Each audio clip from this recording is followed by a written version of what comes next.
Viewer मेरे channel drama scene review में खुशामदीद। मैं आज आपको राजा रानी की एपिसोड 32 के टीजर रिव्यू देने जा रहा हूँ। तो चलिए रिव्यू की तरफ।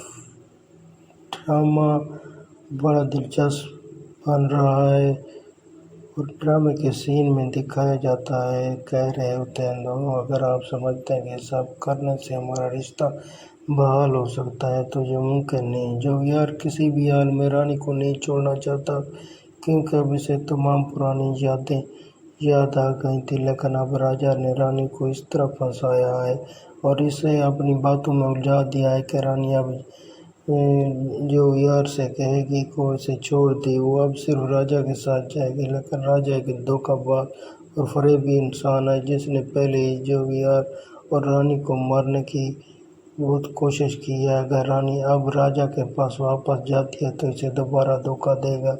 लेकिन जो यार रानी को कहीं नहीं जाने देगा और उसे कहीं जाने से भी रोकेगा, क्योंकि वो उससे बेपनाह मोहब्बत करता है।